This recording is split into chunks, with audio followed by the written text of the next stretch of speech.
question is that how do you stay focused on your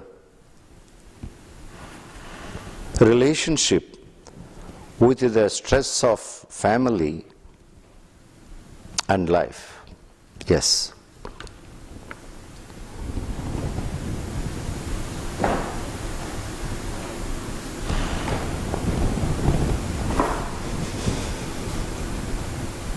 Relationship is a beautiful phenomenon.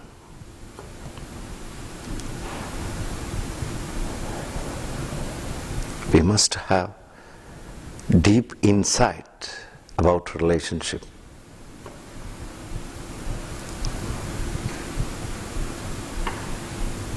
Mostly relationships are happening on the material ground. Many people mix up material with relationship. This is the own damage. Relationship is such a purity. The only essence needed for relationship is pure love. Nothing else. Nothing else should interfere here. But unfortunately, in most of the relationship, material interference is happening and disturbing the relationship. When the love is not, the love needs to be unconditional. This is what I am trying to convey now. Yeah. Our relationships are conditioned relationship. Please take away that condition. Let it be unconditional relationship, which is a little bit difficult. Again, either you have to be a devotee or you have to be a meditator again. Only a spiritual person can be of this kind. Purely. Pure love. Either you will be in pure love by nature, by birth, or by devotion, by a devotee, or you just go deep into meditation, you will meet love, your self-love. That love is the base of all kind of relationship. Then such relationship is so beautiful, very beautiful. Irrespective of your financial situation, your power in the society, your beauty, your physical beauty, whatever, nothing interferes there. But unfortunately today it's happening in a rarest way. It's not commonly happening. We have to make it happen. This is the need of the hour.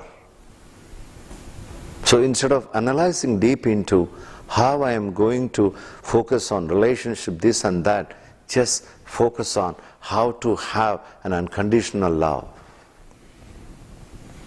The more you focus on your unconditional love quality, naturally the relationship is focused automatically. You don't have to make any effort. It's effortless. People are very afraid they're going to be taken advantage of. That means something, an interference is going on. Yeah. Then the fear is coming. Exactly. When the pure love is there, there is no fear. Love and fear cannot live in the same home.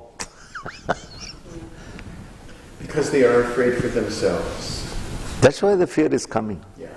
So instead of analyzing the fear, work on the love. From conditional love to unconditional love. More you work on the unconditional love area, less and less fear. You will not worry about anything. By that you mean self-love? Self-love. Yeah. You have to work for self-love first. The self-love is the love of all selves. Once you taste your own love, you taste everywhere. Same taste. It is the closest, nearest, is the self-love, is the nearest. It is who you are. It's for you all waiting for.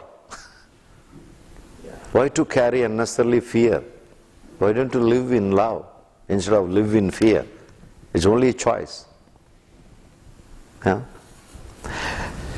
And then one more question, how do you push forward in a relationship when there is a long-standing gap?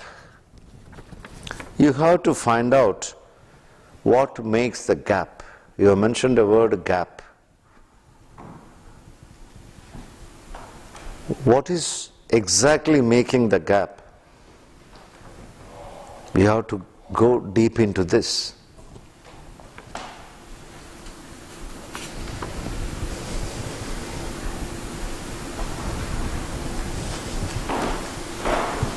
What's standing between the relationships?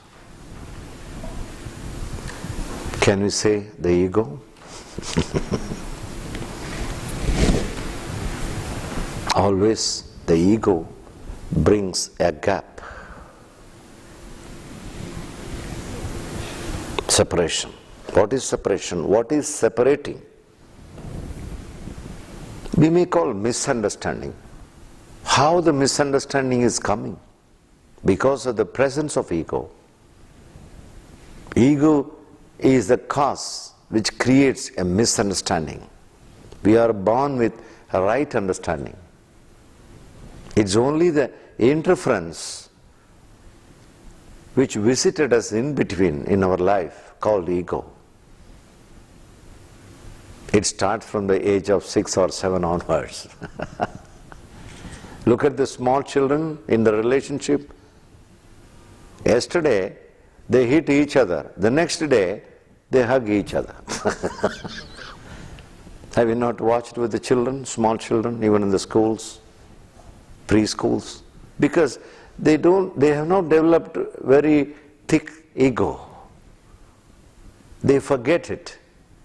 They forgive it naturally.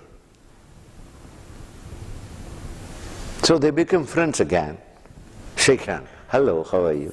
Hugging each other, kissing each other. No trace of yesterday fighting. But what about the elderly people, adult people? The so-called matured people. They are matured in ego also. Very immature. We have to be careful. More the maturity of ego, more immaturity of the person. So we have to understand what is the gap, what makes the gap. This is what is the story of the gap.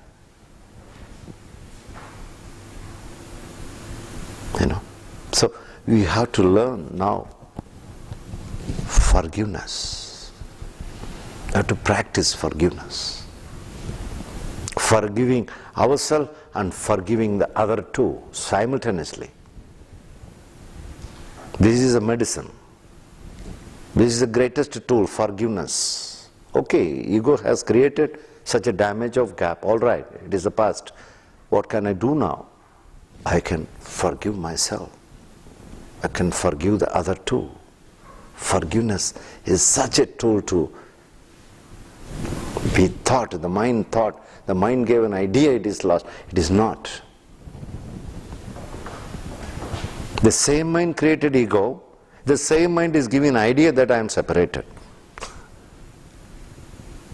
It's a mind game. Take the mind away, then who will play? Where is the game? Take the person who is making a game itself. Don't work on the game, work on the person who is creating the game. Cut at the root. Yes? Forgiveness is a meditation, a wonderful meditation. Such kind of situation, you meditate only on forgiveness. You don't have to focus on many things. Just forgiveness, forgiveness, forgiveness. The gap becomes very, very narrow. Hairline, and the hairline also goes away. beautiful relationship with joy, of relating like small children. There is always this quality within everybody. Forgiveness is our basic quality. It's forgotten a little bit here and there. We can bring it back. Forgiveness. And the relationship is beautiful. Doesn't matter, the other partner may be living somewhere else, all right. But there is no enmity, that's all. The place is not a big gap. No. When the mind is gone, two hearts are experiencing the same vibration. Say hello to each other, hugging each other, kissing each other, without any trace of the past events. Forgiveness is such a miraculous medicine for the injury, for the wound.